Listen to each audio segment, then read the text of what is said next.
So once again, it's important to realize that until 1954, I think that's a good year to use. That's when the USA desegregated. In the South, if you saw a member of another race on the street, you weren't expected to fight him.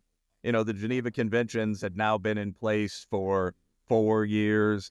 The right of conquest was removed. Last evidence of it in law, I believe, was gone by the year before, 54.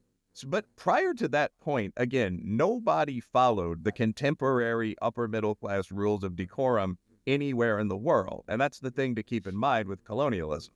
So when you say, well, the whites would simply go over to other countries and fight a war and they would take them over, my first response would be, well, what do you mean the whites? Like, I'm very into African history as black, not low IQ businessman.